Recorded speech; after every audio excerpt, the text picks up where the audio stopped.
Hola, ¿qué tal? Muy bienvenidos. Esto es Tesis de Salud y como siempre, de la mano de los mejores profesionales te vamos a estar dando los mejores consejos y toda la información que necesitas para cuidarte cada día más y mejor. Hoy vamos a estar hablando con un sexólogo para tener algunos consejos para reencontrarnos con nuestra pareja en verano. Se vienen las vacaciones y de pasar un año casi sin verse, ¿no? En la vorágine cotidiana, de repente hay que verse las caras 24 horas todos los días. Bueno, ¿cómo hacer para estar mejor con tu pareja? Te lo contamos acá. También consejos para cuidar nuestra voz. La voz no duele y a veces no le damos demasiada importancia, pero hay que cuidarla y mucho. Y también vamos a estar hablando de algunos problemas respiratorios típicos de esta época del año, sobre todo en relación con el aire acondicionado. Todo eso y mucho más, así que no te muevas de ahí que ya empezamos.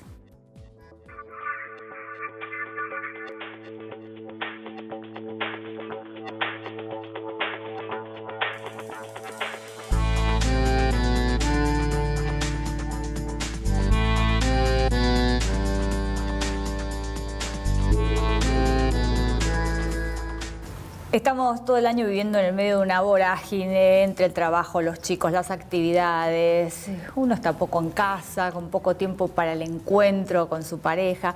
Y de repente llegan las vacaciones, ¿no? Y hay que verse las caras 24 horas durante, bueno, lo que dure. Cada vez son más cortas, pero un buen tiempo. Estamos con Javier Sapir, médico sexólogo. Muchísimas gracias. Gracias por invitarme. Doctor, por estar acá. Bueno, ¿y qué hacemos, no? Cuando llega ese tiempo en el que hay que encontrarse con la pareja sí o sí, no queda otra. Sí, es bastante frecuente que durante el año, cuando estamos trabajando y cada uno tiene sus actividades, los encuentros sean un poco más espaciados o no tan seguidos, no tantas horas de convivencia. Y cuando aparecen esto de tener que compartir mucho tiempo juntos, a veces afloran problemas que no es que no estaban, sino que se ponen de manifiesto o se hacen ver en ese momento. Y bueno, ahí tiene que aparecer un poco la tolerancia entre ambos integrantes de la pareja y un poco de creatividad para encontrar que sea agradable y atractivo la relación. ¿Cómo aprovechamos las vacaciones, ¿no? ¿Qué ejercicio podemos hacer con nuestra pareja para aprovechar? Quizás nos dimos cuenta que durante el año bueno, el sexo no fue quizás lo frecuente que hubiéramos querido o no se pudo, lo que fuera. Y ahora decimos, bueno, encaremos estas vacaciones para mejorar la situación. Los sexólogos siempre hablamos del contexto. O sea, es muy distinto irse de vacaciones en pareja o con los chicos, porque a veces también es otro factor que durante el año no compartimos tanto tiempo y en vacaciones están. Entonces ahí requiere un poco más de creatividad. Pero cuando una pareja puede y tiene la oportunidad de irse de vacaciones y compartir las 24 horas de unos cuantos días, está bueno empezar a hablar, que es algo que a veces no hacemos, tomarse el tiempo fuera de la relación, de ir contándonos qué son las cosas que más nos atraen, qué es lo que más nos gusta, y utilizar lo que es el principal afrodisíaco, que es la fantasía. Charlar y a partir de ahí empezar a poner y tratar de llevar a la práctica esas cosas que nos gustaría hacer o que quedaron pendientes, vaya a saber. Claro. ¿Y qué hacemos si nos damos cuenta que no tenemos tiempo era una excusa, ¿no? Ahí estamos en un problema. Por eso te decía, a veces se pone de manifiesto problemas de pareja cuando hay tiempo. Claro. ¿Y qué hacemos? Bueno, obviamente, como decía antes, el diálogo es algo importante, pero a veces ese diálogo lleva a que aparezcan situaciones que muchas veces son salvables y otras veces no tanto. Entonces, cuando pasa eso, si hay realmente un problema de base en la pareja, excede un poco la sexología y quizá requiera de algún tipo de terapia de pareja, pero a través de un psicólogo. Claro. Javier, ¿cuáles son las preguntas o las consultas más frecuentes hoy por hoy en el consultorio de un sexólogo? Por suerte, hoy la gente sabe que existimos, porque la realidad es que la sexología es una especialidad que no tiene tantos años. Empezó digamos, lo que llamamos hoy la sexología moderna empezó a partir de los años 70. Y antes los pacientes no sabían a quién consultar. Los hombres a veces le preguntaban al clínico. Muchas veces los ginecólogos, yo durante muchísimos años, mi especialidad fue ginecología obstetricia, recibíamos la consulta tanto de problemas de la mujer como de su marido, porque el marido no se animaba a preguntarle a su médico. Hoy, por suerte, la gente sabe que estamos los sexólogos. Y se anima además. Y se anima. Y eso es otro factor importante que nosotros vemos, y es que a veces tardan mucho tiempo en consultar, que tienen un problema y hasta que toman la decisión de pedir el turno y se animan a ir, pasa tiempo. Pero por suerte cada vez vemos más gente que consulta y tenemos que diferenciar entre hombres y mujeres, que en general en el hombre las consultas más frecuentes son trastornos de la erección, trastornos de la eyaculación, principalmente eyaculación rápida, y falta de deseo. Y en la mujer las consultas más frecuentes, obviamente que el abanico de consultas es muy grande, son vaginismo, cuando hay dolor durante las relaciones sexuales, trastornos del deseo también, y anorgasmia, que es otro capítulo importante donde hay aproximadamente un 30% de las mujeres que le cuesta mucho llegar a un orgasmo. Y finge. Pueden fingir, sí, muchas veces fingen y otras veces se frustran por no poder. Claro. Me hiciste un top 3 de cada uno, coinciden en la falta de deseo sexual, ¿no? Que me nombraste en ambos sexos. Vamos un poquito con eso, aprovechamos el tiempo que nos queda. Otro día te invito para que vayamos una por una y me des soluciones. Pero cuando hay falta de deseo sexual, ¿cómo se trata? Bueno, primero, como te decía, el contexto es muy importante. La sexualidad humana tiene una característica y es que se practica en la intimidad. Entonces, factores de estrés, hoy muy importantes, factores de trabajo, factores económicos, problemas con los hijos, problemas de trabajo, muchas veces hace que el deseo sexual disminuya. ¿Por qué? Porque nuestra mente está muy preocupada por otras cosas. Y a veces son problemas de pareja o muchas veces hay mitos que llevan a no generar determinadas prácticas que están en la fantasía de cada uno, y eso hace que la sexualidad pase a ser una rutina que con el tiempo sea muy aburrida. Claro. Y eso lleva al trastorno del deseo. Y además, obviamente, medicaciones, trastornos hormonales. Hay un montón de otros factores que el sexólogo tiene que estar preparado para diagnosticar, que influyen en el deseo. Pero la realidad es que más del 80% de los problemas sexuales no son de base orgánica, sino que tienen que ver con un problema que está más acá en la cabeza. Claro, psicológico y de tabúes. ¿La falta de deseo sexual se puede tratar unilateralmente o hay que involucrar a la pareja? Se puede tratar unilateralmente, pero cuando estamos hablando que se da en el contexto de la pareja, obviamente que es siempre muchísimo mejor tratarlo en pareja, porque parte de nuestro trabajo es dar tareas que se cumplen en la intimidad. Claro. Y cuando hay falta de deseo en la pareja, estas tareas son de pareja y es muy importante, pues después la transmisión de una persona a la otra, tenemos que hacer esto, o me sugirió que hagamos lo otro, no da tan buen resultado. Bueno, el sexo es para disfrutarlo. Totalmente. Y bueno, hay que lograr, ¿no?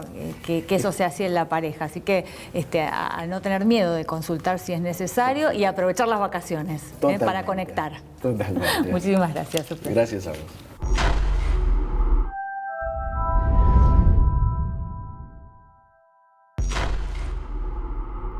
Bueno, estamos ahora con Iris Rodríguez, médica otorrinolaringóloga del Hospital Italiano, además. Muchísimas gracias, Iris, por estar con nosotros. Y vamos a abocarnos hoy con ella al cuidado de la voz, en general, algo tan importante, ¿no? Y muchas veces uno no le presta atención, grita, se somete a situaciones que realmente hacen muy mal a las cuerdas vocales y no lo piensa. A ver, ¿cómo hacemos para cuidar nuestra voz? Qué hermosa. Buenos días. Gracias por estar aquí, por la invitación. Y es un tema tan importante que pocas veces prestamos atención y sin embargo es algo que nos afecta en cualquier momento y siempre decimos que una persona se da cuenta que tiene voz o el valor de su voz cuando la pierde. Una de tantas cosas, de ¿no? las tantas cosas. Sí, que valoramos cuando perdemos. Todos los días tenemos oportunidad de cuidar nuestra voz, desde que nos levantamos, habiendo dormido las horas necesarias, por ejemplo, tomando suficiente agua, hidratándonos con agua, no con cualquier otro líquido, sino con agua, cuidándonos muy de cerca de no automedicarnos, que uno en el apuro hoy día dice, ay, me duele esto, tomo. Sí. Entonces tener en cuenta dormir bien, tomar agua, son todas cosas muy simples que podemos hacer todos. No competir con el ruido ambiental, no hablar en la calle, evitarlo en lo posible, y ni qué decir del teléfono en la calle. Porque siempre el ruido de la calle nos va a ganar y vamos a tener que, sin darnos cuenta, esforzarnos y usar mal la voz. No automedicarnos, como te decía antes, y después, si tenemos un síntoma que a veces nos parece cotidiano o común, como puede ser una pequeña difonía, ronquera, prestarle atención. Si dura más de 15 días, tenemos que consultar, porque no es normal. No es normal ser ronco, no es normal estar difónico. Hay personas que sí gritan un poco o vuelven de una fiesta en la que no forzaron un poco la voz y quedan roncos y pasa siempre. ¿Eso es un indicador de qué? Eso es un indicador, primero, que estuvimos en un lugar donde hubo mucho ruido y tuvimos que competir con el ruido. Los casamientos, los cumpleaños, los boliches. Y que todo ese tiempo nosotros usamos mal nuestro aparato vocal, simplemente porque nadie nace sabiendo cómo usarlo. Entonces, la gente en general dice, bueno, ya se me va a pasar. ¿Por qué pasa esto? Porque la voz tiene una contra, que es que no duele.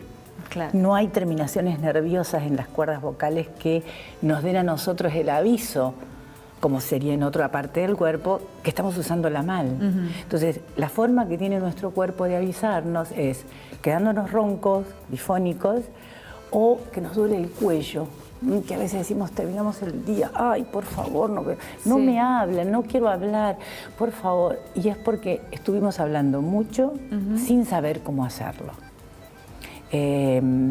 Está descrito y está probado que una persona puede hablar, sobre todo los profesionales de la voz, hay que tener mucho cuidado, puede hablar hasta 2 horas de su día sin tener mayores inconvenientes, pero por encima de ese tiempo, siempre si no preparó su voz previamente, va a tener problemas. El típico caso de los docentes. Claro. Que pobres salen a trabajar sin un entrenamiento adecuado. ¿Y qué es lo que ocurre en esos casos? ¿Inflamación de las cuerdas vocales? Sí, primero pasa como todas las cosas del organismo, cuando la usamos mal o la abusamos, sobreusamos, primero el organismo reacciona inflamándose. Una laringitis. Sí. Una laringitis por esfuerzo, por mal uso, por abuso. Esa inflamación, si se prolonga en el tiempo, gracias, se prolonga en el tiempo, empieza a formar dilataciones vasculares en las cuerdas vocales, como pequeñas varices. Hiatus. Y eso hace que funcionen mal las cuerdas vocales, no se llegan a tocar y vibrar, y ahí se forma el famoso hiatus, que no es un síntoma, que no es una patología, sino que es solo lo que nosotros vemos que nos muestra que las cuerdas vocales no están funcionando bien. Eso es un hiato, una separación entre las cuerdas vocales. ¿Y cómo se trata? Bueno, primero y principal, dándose cuenta que la voz no está bien. Eso motiva que uno vaya al médico. Siempre al médico, en general, si se puede, al médico otorrinolaringólogo que esté especializado en esto. Claro. No siempre se puede, pero no importa, con que vaya al médico ya es un gran paso. Y si va a un especialista de otorrinolaringólogo que a la vez está especializado en la voz, siempre trabaja con una fonoaudióloga y con un equipo que entiende de la voz. Entonces rápidamente se hace un diagnóstico, haciendo una evaluación correspondiente y podemos detectar dónde está el problema. Una vez detectado el problema, los tratamientos van a surgir de acuerdo al diagnóstico. Si es nada más que funcional, que es así es como arrancan los problemas, ¿no? Que se altera la función, entonces con un tratamiento apuntando a lo funcional, con una fonoterapeuta, se puede solucionar.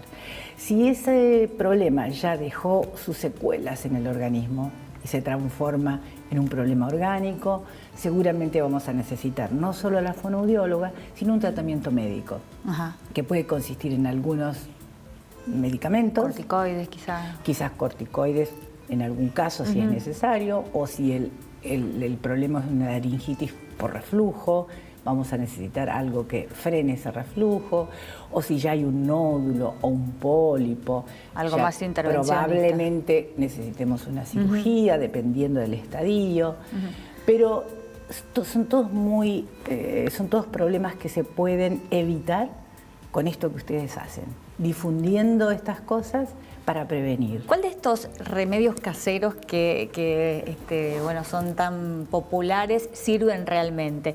El té con jengibre, el té con miel, el propóleo, a ver, de todas estas cosas que siempre se escuchan, son buenas para la voz. Bueno, podemos enumerar los medicamentos caseros, si querés. Bueno, por empezar, lo que ya dijimos antes, seguro. Y también tener cuidado de no automedicarse, pero el té con miel no está mal. Eso siempre hidrata, eso siempre suaviza. Tratar de que si estamos resfriados, en la época que cualquiera puede estar resfriado y tiene tos, tratar de ver al médico por eso, porque la tos hace unos impactos en las cuerdas vocales que las daña, las raspa, daña. ¿no? Claro. Entonces, cuidarse de los resfríos, tratar de no hablar en la época que estamos resfriados, tomar los tecitos que decías vos con miel, está bien. ¿Jengibre? Que también el jengibre es algo para tener en cuenta. Es bueno, pero no hacerlo hervir durante mucho tiempo. Lo mejor es poner agua caliente como para hacerse un té, rayás la raicita directamente en la taza o en el recipiente, lo dejas un ratito y eso tomás. Eso es mucho más efectivo que hacerlo hervir, que la verdad que libera otras sustancias que no son buenas. Sí. Muchísimas gracias, gracias a vos por estos minutos con nosotros. Gracias a vos.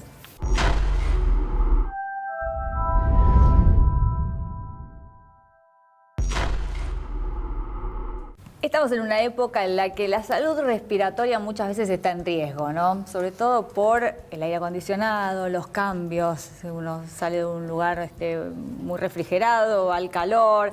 Bueno, ¿qué pasa con eso? ¿Cómo prevenirlos y cómo curarlos también, ¿no? Estamos con el doctor Eduardo Giugno, que es neumonólogo. Muchísimas gracias, Doc, por estar con nosotros. Bueno, es una época complicada, ¿no? Bueno, no es una época tan complicada. Vamos a decir, o vamos a terminar con algunos de los mitos, como que, por ejemplo, el aire acondicionado hace mal a la salud y a la salud en general y a la salud respiratoria en particular. La verdad es que esto no es cierto. No. El aire acondicionado, ¿qué es lo que ha hecho en la vida de la mayoría de las personas? Nos ha mejorado nuestra calidad de vida durante los meses cálidos. Nos ha mejorado nuestra capacidad de trabajo, nuestra capacidad de descanso, nuestra capacidad de todo tipo. Así que, en líneas generales, el aire acondicionado significa un progreso para la humanidad, no es un retroceso, y además esto que se plantea que tiene alguna capacidad de enfermar, tendríamos que ver en qué casos tiene capacidad de enfermar y por qué se produce. Y bueno, si querés lo empezamos a charlar. Bueno, dale, me parece bien. Bueno, por ejemplo, si vos tenés el aire acondicionado a 16 grados o a 15 grados, que es una temperatura muy baja, y estás durmiendo con un bebé al lado tuyo que está destapado y sin ropas, es muy probable que ese bebé o vos o los que estén durmiendo en ese lugar al día siguiente tengan irritación de la vía aérea superior, que tengan tos, dolor de garganta, rinitis, en fin, una serie de cosas. Entonces, primer tema que es muy importante es que la temperatura a la que uno pone el aire acondicionado tiene que ser una temperatura que no sea inferior a los 24 grados. Si uno tiene una temperatura, por ejemplo, entre 24 y 26 grados, que es una temperatura óptima, esto no te va a traer irritación. 24 es la recomendada, ¿no? Desde todo punto de vista. Desde siempre, pero no es lo que sucede habitualmente. Cuando vos vas al cine, o cuando vas a algunos lugares, o a un banco, o a hacer algún trámite, te terminas congelando, porque uno está encima temperatura vestido. Es absolutamente inferior. Claro. Lo mismo pasa con el aire acondicionado del auto. No todo el mundo lleva el aire acondicionado en el auto a 22 grados, 23 grados. No, yo lo que veo es que cuando subo a un auto que no es el mío, el aire acondicionado está en 17, 18 grados y es una... Bueno, y de golpe salís del auto con una temperatura de 17 grados, vas a la calle y hay 37 grados. ¿Qué pasa Y bueno, en el organismo con esos cambios? Ese cambio hace que todos los mecanismos de golpe de defensa locales que tenemos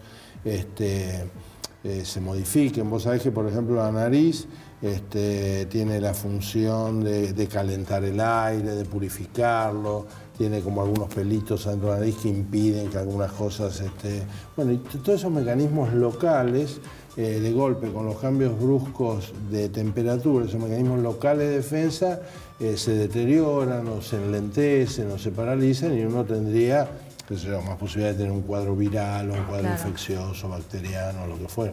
Por eso es que esto de tener una temperatura en esos grados que dijimos, 24, 25 grados, es lo óptimo. El otro tema que también podemos charlar y que no todo el mundo lo hace, es el tema de hacer un service al aire acondicionado anual, digamos, ¿no? Uno de esos cuidados los tiene, bueno, las mujeres que van a hacerse mamografía, los hombres que van a hacerse lo que fuera, o uno que va al odontólogo, ¿no? Sí, o sea que no somos tan prolijos con el aire acondicionado. Bueno, y no lo somos, porque en realidad si vos le preguntás a todos tus amigos o a tus familiares si todos limpian el filtro todos los años o si llaman a alguien para que lo vea y lo tenga bien, vas a ver que la mayoría no lo hace. ¿Y cuáles son las consecuencias de no hacerlo? Y bueno, las consecuencias es que si vos tenés un filtro que no está limpio y que fue juntando ahí, puede haber juntado moho, puede haber juntado hongos, puede haber juntado bacterias, y vos estás inhalando ese aire contaminado y bueno, y podés desarrollar cualquier tipo de infección respiratoria. Por eso es que el filtro, además para el filtro, te digo, no hace falta llamar a un service. O sea, uno lo puede limpiar, claro. Lo llevas a cualquier lugar, lo pones abajo de la canilla, lo lavás, lo cepillás un poco. Mirá qué interesante. Y lo volvés además, a poner. con el aire uno tiene todo cerrado, o sea que cuando está el aire acondicionado Por eso, prendido, o sea que ¿no? muchas veces ese filtro,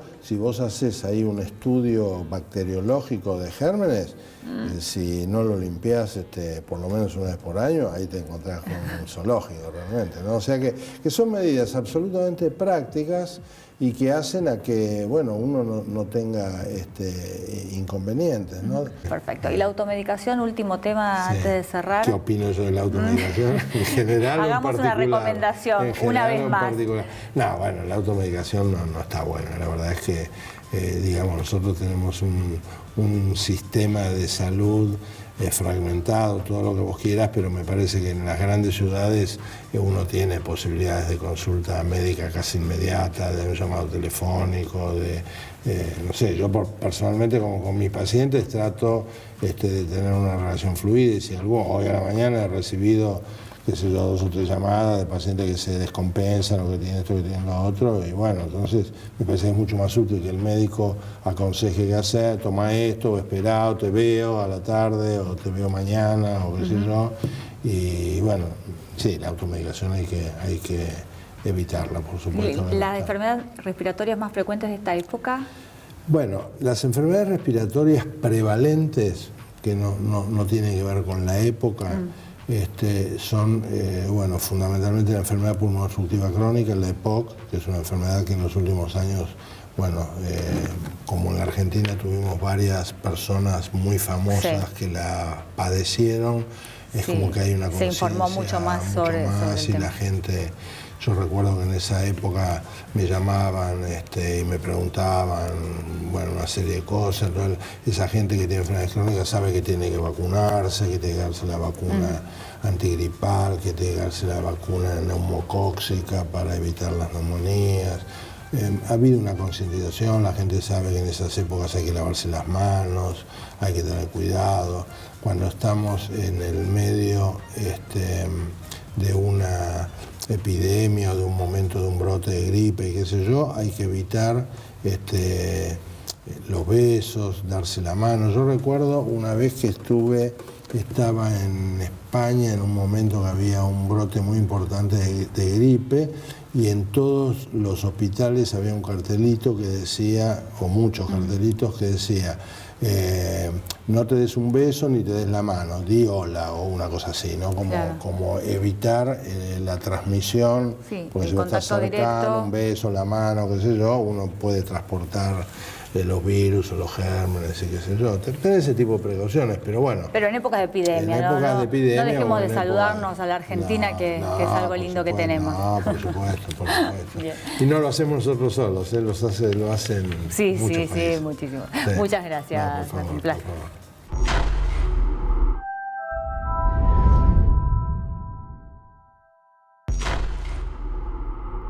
Y hasta acá llegamos por hoy. Muchísimas gracias por estar del otro lado y acompañarnos siempre. Y nos reencontramos en la próxima emisión de Tesis de Salud.